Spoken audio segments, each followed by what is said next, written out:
Hi y'all, welcome to Life in a Blender. I'm Nicole, in case you're new here, and today I'd like to talk about family and how I define that, what I think about the traditional labeling, and a couple of things that go along with it. So normally this time of year we would be getting ready, my family and I would be getting ready to figure out who's going to host which holiday, because I know it's only the end of August, or it's just now coming into the end of August, but we like to plan those things out and try to keep it balanced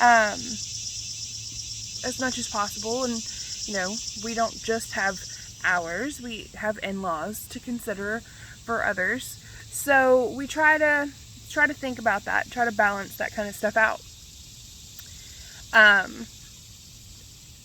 But I have noticed over the last few years, as things have changed for me, that family has stayed family. But in some cases, there's been a need to kind of explain why people are family. And that just seems odd to me. So I've decided that I'm not going to do that anymore. But I wanted to see if maybe I'm the only person that does that, or if other people do it as well. So, what am I talking about? Well, let's start with the basics. Most people start with the definition of family that is genetically related to you. Genetically, they are your family. We're talking your blooded siblings and your biological parents or your birth parents. And then from there we go on to spouses of blood relatives. So they kind of become your extended family. And that's a great group to start with for a lot of people. Then you might have, a home that has gone through a divorce, so then your parents may remarry and you end up with step parents or step siblings. There may be adoption in your family that's happened, and all of these things kind of add up. But see, then we get to grow up into adults and we meet these people who, some of them may have grown up with you. You may have known them from childhood. Others you may have met at a critical point in your life and have continued to stay in contact with. You may have a group of people that happens to be a family that have kind of taken you in and made you one of theirs and made you part of the family. So you consider them family. So far, all of these things are pieces of those that I call family. And I'll explain in a minute. But then there's also in-laws. I mentioned in-laws a moment ago, but I mentioned, deferring for others' in-laws. But what about when you leave a relationship, a marriage, and you've been in it for a while and you still have those connections and relationships that you spent time building and nurturing with some of your former in-laws? I'm in that boat, and so I have a very diverse group that makes up my family. So I have my mother, who was awesome and incredible, and then my dad technically was my stepfather, and he is an incredible man who, after things didn't work with my mom, met this amazingly sweet and compassionate woman who I'm lucky enough to say is my stepmom, and she had 2 kids. And so I have a stepsister, a stepbrother, and I also have a brother-in-law from this arrangement because, you know, siblings get married. I have 2 brothers from my mom that I am related to by blood. And so I have a total of 5 siblings if we just keep it at that. Now, from there I have, so, a sister, 3 brothers. And, I'm sorry, I have 4 siblings. There's 5 of us in total, 5 kids. But then things get a little more complicated and a little more,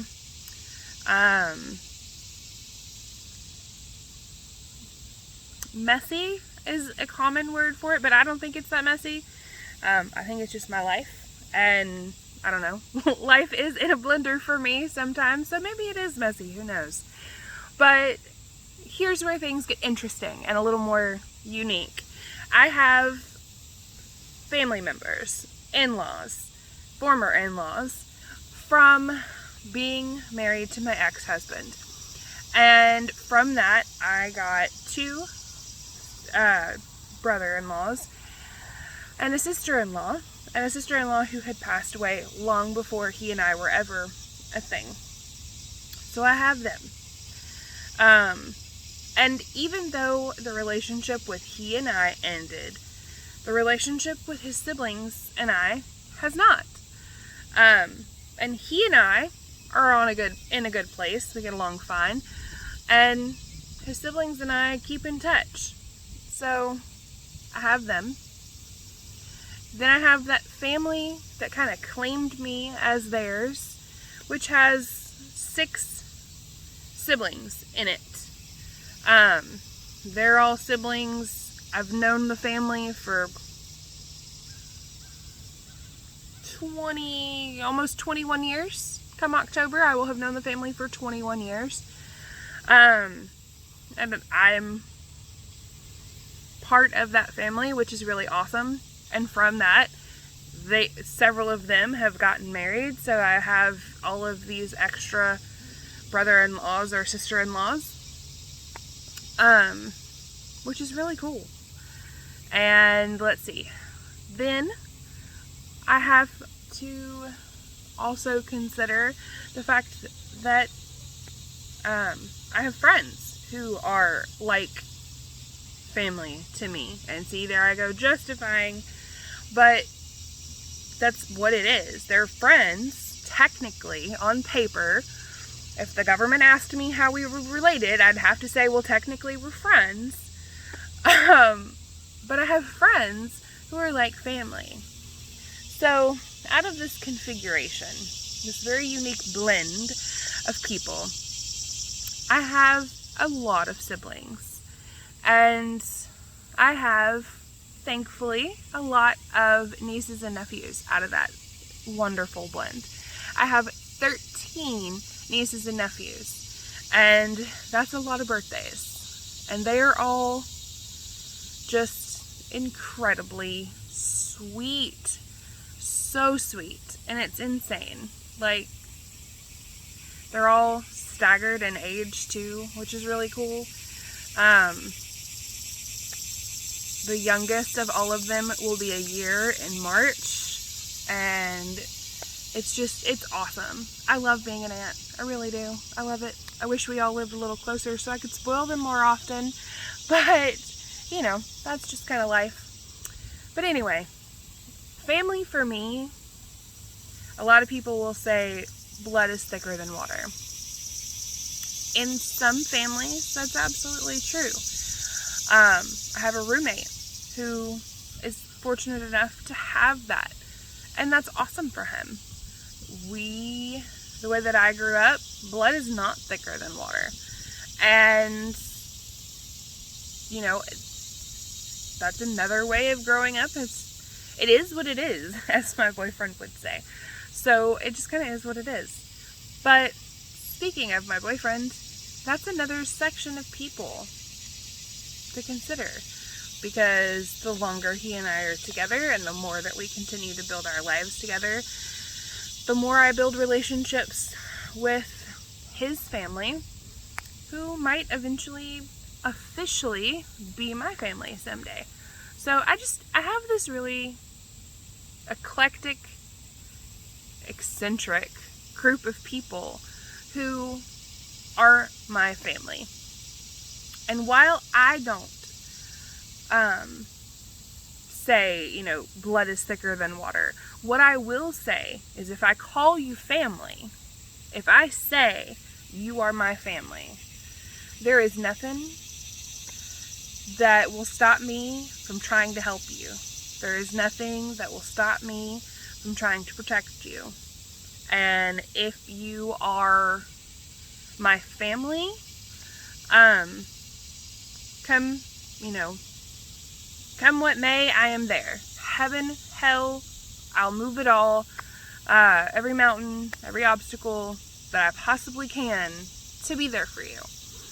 And to me, that's what family is. It's people that you are willing to do those things for, to protect your loved ones, to be there for your loved ones, to celebrate the births and the adoptions and the weddings and the small victories like the weight loss or the promotion at work. The, fact that you got plants to grow in your garden and that's something that's difficult for you. And be there for the challenging times, the dealing with addiction or financial instability or, a job loss, a death. Being there for those things and doing what you can to help.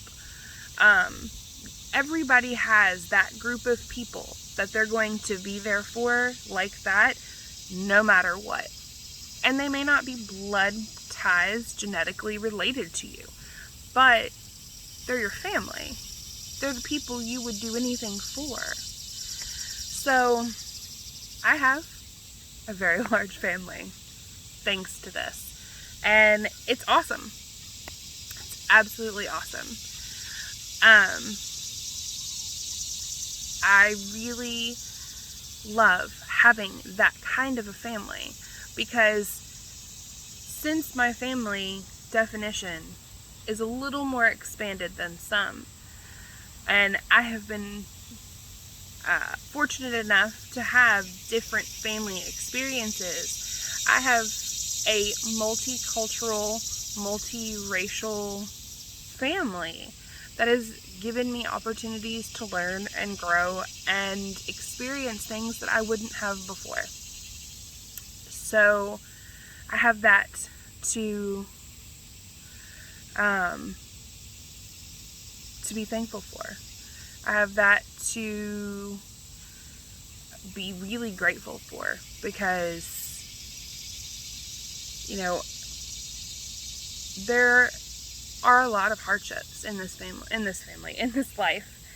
And it's really nice to have those people that you can lean on. To have those people to celebrate the good and to be there for the bad.